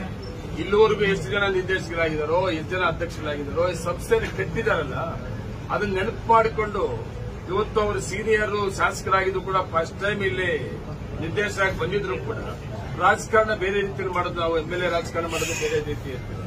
ಈ ಸಂಸ್ಥೆಯಲ್ಲಿ ಕೆಲಸ ಮಾಡೋದು ಬೇರೆ ರೀತಿ ಇರ್ತದೆ. ಸರ್ಕಾರದ ಅನುದಾನಗಳೆಲ್ಲ ಸಂಸ್ಥೆಯಲ್ಲಿ ಹಾಲು ಉತ್ಪಾದಕರು ಕೊಟ್ಟಂತ ಹಾಲನ್ನ ಮಾರಾಟ ಮಾಡಂತ ದುಡ್ಡಲ್ಲಿ ಹಾಲು ಉತ್ಪಾದಕರು ಮತ್ತೆ ಸಂಸ್ಥೆಯನ್ನ ಕಟ್ಟಂತವ್ರು ಅದಕ್ಕೆ ಸಹಕಾರ ಕೊಡ್ಬೇಕಂತ ಅವರು ಕೂಡ ಮಾಡ್ತಾರೆ. ಸರ್, ನಿನ್ನೆ ಹೇಳಿದ್ದಾರೆ, ಈಗ ಮುಖ್ಯಮಂತ್ರಿಗಳು ಭರವಸೆ ಕೊಟ್ಟಿದ್ದಾರೆ ಹಾಲು ಉತ್ಪಾದಕರಿಗೆ ಏನಾದ್ರು ಆಫರ್ ಏನಾದ್ರು ಅನೌನ್ಸ್ ಮಾಡೋದು. ಇಲ್ಲ, ನಾನು ಅಂತರ ಮಾಡಕ್ ಬರಲ್ಲ. ಯಾವುದೇ ನಾನು ಹೇಳಿದ್ದೀನಿ ಮುಂದಿನ ಗುರಿಗಳೇನು ಯೋಜನೆಗಳು ಅಂತ ನಾನು ಅವಾಗಲೇ ಹೇಳಿದ್ದೀನಿ. ಆಡಳಿತ ಮಂಡಳಿಯಲ್ಲಿ ನೆಕ್ಸ್ಟ್ ಆಡಳಿತ ಮಂಡಳಿಯಲ್ಲಿ ಏನೇನು ತೀರ್ಮಾನ ತಗೊಬಹುದು ಹಾಲು ಉತ್ಪಾದಕರ ಪರವಾಗಿ ಇಲ್ಲಿವರೆಗೂ ನಾವು ಒಳ್ಳೆ ಒಳ್ಳೆ ಆಡಳಿತಗಳು ಕೊಟ್ಟಿದ್ದೀವಿ. ಮುಂದೆ ಕೂಡ ಅಷ್ಟೇ, ಈ 5 ವರ್ಷ ಅವಧಿಯಲ್ಲೂ ಕೂಡ ಹಾಲು ಉತ್ಪಾದಕರ ಪರವಾಗಿರ್ತದೆ. ಹಾಲು ಉತ್ಪಾದಕರು ಹೆಚ್ಚಿಗೆ ಮಾಡ್ತೀವಿ, ಹಾಲು ಉತ್ಪಾದನೆ ಮಾಡಿ ಹೆಚ್ಚಿಗೆ ಮಾಡ್ತೀವಿ. ಸರ್, ಇದು ಮೂಲಭೂತ ಸೌಕರ್ಯ ನಿಧಿ ಅಂತ ಅಮೌಂಟ್ ಕಲೆಕ್ಟ್ ಮಾಡಿದ್ರಲ್ಲ ಸರ್, ಅದನ್ನ ಕಡಿತ ಮಾಡೋಕ್ಕಾಗೋದಿಲ್ಲ. ಯಾಕಂತಂದ್ರೆ ಈಗ ಎಲ್ಲ ಯೋಜನೆ ಘೋಷಣೆ ಮಾಡಾಯ್ತಲ್ವಾ, ಈಗ ಹೆಚ್ಚುವರಿಯಾಗಿ ಶೇಖರಣೆ ಆಗುತ್ತೆ ದುಡ್ಡು ಅಂತ. ನಮ್ಮಲ್ಲಿ ಈಗ ಯೋಜನೆಗಳು ಅವಾಗಲೇ ಹೇಳಿದ್ದೀನಿ, ಅವೆಲ್ಲ ಕಂಪ್ಲೀಟ್ ನನ್ನ ಪ್ರಕಾರ 5-6 ತಿಂಗಳಲ್ಲಿ ಎಲ್ಲ ಕಂಪ್ಲೀಟ್ ಎಲ್ಲ ಯೋಜನೆ ಮುಗಿದೋಗ್ತದೆ. ಮತ್ತೆ ನಮ್ಗೆ ತುಂಬಾ ಉಳಿತಾಯ, ಪವರ್ ಬಿಲ್ ಉಳಿತಾಯ ಆಗ್ತದೆ, ವೇಸ್ಟೇಜ್ ನಮ್ಗೆಲ್ಲ ಆಗ್ತದೆ, ಅದು ಉಳಿತಾಯ ಆಗ್ತದೆ. ಇದೆಲ್ಲ ಹಾಲು ಉತ್ಪಾದಕರಿಗೆ ಹೆಚ್ಚಿಗೆ ದರವನ್ನ ಕೊಡುವಂತದ್ದು ತೀರ್ಮಾನ ತಗೊಂಡು ಬೇರೆ ಹೊಸದಾಗಿ ಪ್ರಾಜೆಕ್ಟ್ ಯಾವ್ದು ಮಾಡೋಕೆ ಅಂತವ್ದೇನು ಇಲ್ಲ ನಮ್ಗೆ. ಅಲ್ಲ, ಅದು ₹1 ಕಡಿತ ಮಾಡಿದ್ರೆ ಹೆಚ್ಚುವರಿ ಸಿಗುತ್ತಲ್ಲ ರೈತರಿಗೆ. ಯಾವ್ದು ಮೂಲಭೂತ ಸೌಕರ್ಯ ನಿಧಿ ನೋಡಿ, ಮೂಲಭೂತ ಸೌಕರ್ಯ ನೆನಪು ಮಾಡಿದ್ರೆ ಒಂದು ನೆನಪು ಮಾಡ್ಕೋಬೇಕಷ್ಟೇ. ಇವತ್ತಿಲ್ಲ, ಅವ್ರು ರಿಟೈರ್ಡ್ ಆಗಿದ್ದಾರೆ. ನಾನು ಫಸ್ಟ್ ಟೈಮ್ ಅಧ್ಯಕ್ಷನಾಗಿದ್ದಾಗ ನಾನು ಎಷ್ಟು ದಿನ ಇರ್ತೀನಿ ಸಂಸ್ಥೆಯಲ್ಲಿ ಏನೇನು ಮಾಡಬಹುದು ಅಂತ ದಿನಾಚರಣೆ ಮಾಡ್ತಾ ಇದ್ದೆ ನಾನು. ಅವಾಗ MD ಸ್ವಾಮಿ ಅಂತ ಒಬ್ಬ MD ಇದ್ರು. ಅವರೊಂದು ಮಾತನ್ನ ಹೇಳಿದ್ರು ನನಗೆ, ಸರ್ ನೀವೆಲ್ಲ ಮಾಡಬೇಕು ಅಂತ ಹೇಳ್ತೀರಿ, ದುಡ್ಡೆಲ್ಲಿ ಸರ್, ಸರ್ಕಾರ ಕೊಡೋದಿಲ್ಲ, ನೀವು ಹೆಂಗ್ ಮಾಡ್ತೀರಿ ಅಂತ. AD ಸ್ವಾಮಿ ಅವರು ಅಂದಾಗ ಅವರೊಂದು ಹೇಳಿದ್ರು, ಏನ್ ನಾವು ಹೆಚ್ಚುವರಿ ವೇಸ್ಟ್ ಖರ್ಚುಗಳೆಲ್ಲ ಕಡಿಮೆ ಮಾಡಿ ನಾವು ಈ ಡೆವಲಪ್ಮೆಂಟ್ ಫಂಡ್ಗೆ 1 ಲೀಟರ್ಗೆ ₹1 ಫಿಕ್ಸ್ ಮಾಡಿಕೊಂಡು ಹಾಲು ಉತ್ಪಾದಕರಿಗೆ ತೊಂದರೆ ಆಗದಿರೋ ರೀತಿ ವೇಸ್ಟ್ ಖರ್ಚು ಮಾಡಿ ₹1 ಡೆವಲಪ್ಮೆಂಟ್ ಫಂಡ್ TNR ಸರ್ ಅಂತದ್ದು. ಅದಕ್ಕೆ ನಾನು ಬೋರ್ಡ್ ನ ಎಲ್ಲ ರಿಕ್ವೆಸ್ಟ್ ಮಾಡಿ ಒಪ್ಪಿಸಿಕೊಂಡು ತಗೊಂಡಂತ ತೀರ್ಮಾನ ಇವತ್ತು ₹350 ಕೋಟಿ ಪ್ರಾಜೆಕ್ಟ್ಗಳಿದೆ ನಮ್ಮ ಹತ್ರ 3 ಕೂಡ. 350 ಈಗಾಗಲೇ ನಮ್ಗೆ 260 ಕೋಟಿ ರೂಪಾಯಿ ಅವತ್ತು ಸ್ವಾಮಿ MD ಕೊಟ್ಟಂತ ಅವಕಾಶ ನಮ್ಗೆ ಸಲಹೆ. ಇವತ್ತು ನಾವು ಸಾಲಕ್ಕೆ ಹೋಗದೆ, ಸಾಲದ ಭಯ ಇಲ್ಲದೆ ಈ ಕರ್ನಾಟಕ ರಾಜ್ಯದಲ್ಲಿ 350 ಕೋಟಿ ಪ್ರಾಜೆಕ್ಟ್ಗಳನ್ನ ಯಾವ ಒಕ್ಕೂಟ ಕೂಡ ಸಾಲಕ್ಕೆ ಹೋಗದೆ ಮಾಡಿಲ್ಲ. ನಾವು ಸಾಲ ಮಂಜೂರು ಮಾಡ್ಕೊಂಡಿದ್ದೀವಿ NDDB ಇಂದ. ಇನ್ನೂ ಸಾಲನ ಟೆಂಚ್ ಮಾಡಿಲ್ಲ ನಾವು. ಏನು ನಮ್ಮ 250 ಕೋಟಿ ದುಡ್ಡಿತ್ತು, ಆ ದುಡ್ಡಲ್ಲೇ ಈ 3 ಯೋಜನೆಗಳನ್ನ ಮುಂದುವರಿಸಿಕೊಂಡಿದ್ದೀವಿ ನಾವು. ಇಂಥ ಯೋಜನೆಗಳನ್ನ ತಗೊಂಡಿರೋದ್ರಿಂದ ಉಳಿತಾಯ ಆಗುವಂತಹದ್ದೇನದು ಕೂಡ ಹಾಲು ಉತ್ಪಾದಕರಿಗೆ ಹೆಚ್ಚುವರಿ ದರವನ್ನು ಕೊಡುತ್ತ ತೀರ್ಮಾನ. ಸರ್, ನಿನ್ನೆ ಈಗ SN ನಾರಾಯಣಸ್ವಾಮಿ 2 ವಿಚಾರಗಳು ಹೇಳಿದೆ ಸರ್. ಮುಖ್ಯಮಂತ್ರಿಗಳು ನನಗೆ ಭರವಸೆ ಕೊಟ್ಟಿದ್ದಾರೆ, ಡೆಲಿಗೇಟ್ ಮಾಡಿ ಕಳಿಸ್ತೀನಿ ಅಂತ ಹೇಳ್ಬಿಟ್ಟು KMFಗೆ ಅಂತ ಒಂದು, ಮತ್ತೆ ಯಾವುದೇ ಕಾರಣಕ್ಕೂ ಈಗ ದೊಡ್ಡವರಿಗೆ ಗೌರವ ಕೊಟ್ಟು ನಾನು ನಾಳೆ ನಾಮಿನೇಷನ್ ಹಾಕಕ್ಕೆ ಹೋಗ್ತಾ ಇಲ್ಲ. ಇನ್ನೊಂದೇನಂದ್ರೆ ಕೋಮಲಲ್ಲಿ ನಡೆದಿರುವಂತ ಏನು ಹಗರಣಗಳಿದಾವೆ ಅದನ್ನ ಯಾವುದೇ ಕಾರಣಕ್ಕೂ ರಾಜ್ಯ ಆಗೋ ಪ್ರಶ್ನೆ ಇಲ್ಲ, ಅದನ್ನ ತನಿಖೆ ಮಾಡಿಸ್ತೀನಿ ಅಂತ ಹೇಳಿದ್ದಾರೆ. 2 ವಿಚಾರಗಳ ಬಗ್ಗೆ ಪ್ರತಿಯೊಂದು ಸಂದರ್ಭದಲ್ಲೂ ಕೂಡ ನಾರಾಯಣಸ್ವಾಮಿ ಹೇಳಿಕೆಯನ್ನು ಸ್ವಾಗತ ಮಾಡ್ತಾ ಇದ್ದಾರೆ. ಈಗ ನೀವು ಹೇಳಿದಲ್ಲ ಕಂಡೀಷನ್, ನನ್ನ ಮುಂದೆ ಎಲ್ಲಿ ಆಗಿಲ್ಲ, ನಮ್ಮ ನಾಯಕರು ನಮ್ಮ ಶಾಸಕರಲ್ಲಿ ಇದ್ದಾರೆ ಇಲ್ಲಿ, ನಮ್ಮ ಶಾಸಕರ ಮುಂದೆ ಎಲ್ಲೂ ಕೂಡ ತೀರ್ಮಾನಗಳಾಗಿಲ್ಲ. ನಮ್ಮ ನಾಯಕರು ರಮೇಶ್ ಕುಮಾರ್ ಅನ್ನೋರಿದ್ದಾರೆ, ಮತ್ತೆ 2 MLAಗಳಿದ್ದಾರೆ, ನಜೀರ್ ಅಹಮದ್ ಅನ್ನೋರಿದ್ದಾರೆ. ಎಲ್ಲೂ ಕೂಡ ಈ ತೀರ್ಮಾನಗಳು ಎಲ್ಲೂ ಆಗಿಲ್ಲ. ನನ್ಗೆ ಗೊತ್ತಿಲ್ಲಪ್ಪ, ಅವ್ರಿಗೆ ಯಾರು ಹೇಳೋರು ಗೊತ್ತಿಲ್ಲ. ಅದೊಂದು ಕಡೆ ಆಗುತ್ತೆ. ತನಿಖೆ ಬಗ್ಗೆ ಇವೆಲ್ಲ ಕೇಳಿ ನನ್ನಂತೂ ರಾಜ್ಯದಲ್ಲಿ ನಾನು ಮಾಡಿರುವಂತ ಇಲ್ಲಿ ಡೆವಲಪ್ಮೆಂಟ್ಸ್ ಇವತ್ತು ನಾನು ಇನಾಮಿನೇಷನ್ ಮಾಡಿದ್ದೇನೆ. ಇವತ್ತು ಸೀನಿಯರ್ ಅಸಿಸ್ಟೆಂಟ್ ನಿರ್ದೇಶಕರಿದ್ರು ಕೂಡ ಇವತ್ತು ನಮ್ಮ ರಾಜ್ಯ ನಾಯಕರಿಂದ, ನಮ್ಮ ಜಿಲ್ಲಾ ನಾಯಕರಿಂದ, ನಮ್ಮ ನಿರ್ದೇಶಕರಿಗೆಲ್ಲ ಎಲ್ಲರೂ ಕೂಡ ನಂಜೇಗೌಡರು ಮುಂದುವರಿಲಿ ಅಂತ ನನಗೆ ಅವಕಾಶ ಮಾಡಿಕೊಟ್ಟಿದ್ದಾರೆ. ಮಾಡಬಾರ್ದಂತ ಮಾಡಿದ್ರೆ ಹಗರಣಗಳು ಮಾಡಿದ್ರೆ ಇವತ್ತು ನಾನು ನಿರ್ದೇಶಕನಾಗಿ ಇನಾಮಿನೇಷನ್ ಆಗ್ತಾ ಇರಲಿಲ್ಲ. ಇವತ್ತು ನಮ್ಮ ನಾಯಕರು ಧೈರ್ಯವನ್ನು ಪಕ್ಕದಲ್ಲಿ ಕೂತಿದಾರಲ್ಲ, ಇವ್ರು ಯಾರು ಸಹಕಾರ ಕೊಡ್ತಾ ಇರಲಿಲ್ಲ. ನಾನು ಇವತ್ತು 3ನೇ ಅವಧಿಗೆ ನಾನು ಅಧ್ಯಕ್ಷನಾಗಿದೆ ಅಂತ ಹೇಳ್ತಾ ಇದ್ದೀನಲ್ಲ, ಈ ಅಧ್ಯಕ್ಷನ ಅವಧಿ ಕೂಡ ನನಗೆ ಅವಕಾಶ ಸಿಗ್ತಾ ಇರಲಿಲ್ಲ. ತನಿಖೆ ಮಾಡ್ತೀನಿ ಅನ್ನೋದು ನಾನು ಸ್ವಾಗತ ಬಯಸ್ತಾ ಇದ್ದೀನಿ. 2 ಸಾರಿ ವಿಧಾನಸಭೆಯಲ್ಲೂ ಕೂಡ ಎಲೆಕ್ಷನ್ ಹಾಕಿದ್ದಾರೆ, ಅದಕ್ಕೂ ರಿಪ್ಲೈ ಬಂದಿದೆ. ಈಗ ತನಿಖೆ ಮಾಡೋದು ಕೂಡ ಇಷ್ಟದಪ್ಪ ಫೈಲ್ ಕೂಡ ಕೊಟ್ಟಿದ್ದಾರೆ, ನಾನು ಸ್ವಾಗತ ಮಾಡ್ತೇನೆ. ನನ್ನ ಆಡಳಿತ ಮಂಡಳಿ, ನಾನು ಒಬ್ಬ ಅಲ್ಲ, 5 ವರ್ಷ ನನ್ನ ಆಡಳಿತ ಮಂಡಳಿಯಲ್ಲಿ ಎಷ್ಟು ಜನ ನಿರ್ದೇಶಕರಿದ್ರು, ಅದಕ್ಕೆ ನಾವೆಲ್ಲರೂ ಕೂಡ ಇವತ್ತು ಗೆದ್ದಿರಬಹುದು, ಕೆಲವು ಸೋತೋಗಿರಬಹುದು, ಎಲ್ಲರೂ ಕೂಡ ಸ್ವಾಗತ ಮಾಡ್ತೇವೆ. ನಾವು ಒಂದೇ ಒಂದು ನಮ್ಮ ಆಡಳಿತ ಮಂಡಳಿ ತಗೊಂಡಂತ ತೀರ್ಮಾನ ಯೋಜನೆಗಳು, ಇನ್ನೊಂದು ಜನರಲ್ ಬಾಡಿ ನೋಡಿದಿರಲ್ಲ, ಜನರಲ್ ಬಾಡಿ ಬರುತ್ತದ್ದು ಯಾರು? ಹಾಲು ಉತ್ಪಾದಕರ ಸಹಕಾರ ಸಂಘ ಅಧ್ಯಕ್ಷಗಳಲ್ವಾ? ಅಧ್ಯಕ್ಷಗಳು 90% ಬುತ್ ಸೈಡ್ ಆಗಿದೆ, ನೆನಪಿಲ್ವಾ? 90% ನಾವೇನಾದ್ರೂ ಮಾಡಬಾರ್ದು ಮಾಡಿದ್ರೆ ಆ ಸ್ಟೇಜಲ್ಲಿ ಹತ್ತಿರ ಬರೆಸ್ತಾರಲ್ಲ, ನಮ್ಮನ್ನ ಓಡಿಸೋರು, ನಮ್ಮನ್ನ ನಡೀರಿ ಸಾಕು ನೀವು ಮಾಡಿರೋದು ಘನ ಕಾರ್ಯಗಳು ಅಂತ. ನಮ್ಮ ಹಾಲು ಉತ್ಪಾದಕರ ಸಹಕಾರ ಸಂಘಗಳು ನಮ್ಮ ಆಡಳಿತವನ್ನ 2 ಜಿಲ್ಲೆಯ, ಅವತ್ತು ವಿಶೇಷ ನಮ್ಮ ಜಿಲ್ಲೆಯ ಎಲ್ಲ ಹಾಲು ಉತ್ಪಾದಕರ ಸಹಕಾರ ಸಂಘಗಳು ಹಾಲು ಉತ್ಪಾದಕರ ನಮ್ಮ ಪರ ಇದ್ದಾರೆ, ನಾಯಕರ ನಮ್ಮ ಪರ ಇದ್ದಾರೆ. ಇವರು ವೈಯಕ್ತಿಕವಾಗಿ ಏನಾದ್ರು ಮಾಡೋದಾದ್ರೆ ನಾನು ಸ್ವಾಗತ ಮಾಡ್ತಾ ಇದ್ದೀನಿ. ಮಾತಾಡ್ತೀರಾ ಸರ್ ನಾರಾಯಣಸ್ವಾಮಿ ಅವರು? ನಮಗೂ ಅವ್ರಿಗೇನು ಮನಸ್ತಾಪ ಇಲ್ಲ. ಕಾಂಗ್ರೆಸ್ MLA ಅಲ್ಲ, ನೀವು ನೋಡ್ತೀರಿ ಪ್ರತಿಯೊಂದು ಸಭೆಯಲ್ಲಿ ಹೇಳ್ತೀನಲ್ಲ, 3 ಸಾರಿ MLA ಸೀನಿಯರ್ ಅಂತ. ಏನಪ್ಪ ನಾವು ಏನು ಕಾಂಗ್ರೆಸ್ ಅವ್ರು ಕೂತ್ಕೊಂಡು ಮಾತಾಡೋದೇನು, ನಮ್ಗೇನು ಕೂತ್ಕೊಂಡು ಮಾತಾಡಕ್ಕೆ ಅವಕಾಶ ಸಿಕ್ಕಿದ್ರೆ ಕೂತ್ಕೊಂಡು ಕಾಂಗ್ರೆಸ್ MLA ಅಂತ ಮಾತಾಡ್ತೀನಿ. ಪದೇ ಆದ ಪ್ರಸ್ತಾಪ ಮಾಡ್ತಾನೆ ಇರ್ತಾನೆ ಆರೋಪಗಳನ್ನು. ನೋಡಿ, ಅವರು ನಾನು ಸುಮಾರು ಸಾರಿ ನಾನು ಹೇಳಿದ್ದೀನಿ, ವಯಸ್ಸಲ್ಲಿ ಸಿಕ್ಕವರಾದ್ರೂ 3 ಸಾರಿ ಶಾಸಕರಾಗಿದ್ದೀರಿ ಅಂತ. ಅವ್ರು ಕೆಲವೆಲ್ಲ ನಾನು ಒಳ್ಳೆಯ ಸ್ನೇಹಿತರಾಗಿದ್ರೆ ಯಾರಾದ್ರೂ ಸ್ನೇಹಿತರು ಯಾರನ್ನ ಹೇಳಿದಾಗ ನಾವು ಅಕ್ಸೆಪ್ಟ್ ಮಾಡಬೇಕಾದ್ರೆ ಯೋಚನೆ ಮಾಡಬೇಕಾಗುತ್ತೆ. ಅವ್ರು ಯಾಕೋ ಏನು ಮಾಡ್ತಲ್ಲ, ಹೈಕಮಾಂಡ್ ಇದೆ, ನಾವು ಅದ್ರ ಬಗ್ಗೆ ಏನು ಮಾತಾಡಕ್ ಹೋಗಿಲ್ಲ. ನಾವು ಜವಾಬ್ದಾರಿನ ತುಂಬಾ ಜವಾಬ್ದಾರಿಯುತವಾಗಿ ನಂಬಿಕೆ ಉಳಿಸ್ಕೊಳ್ತೀವಿ. ಸರ್, ಮುಖ್ಯಮಂತ್ರಿಗಳು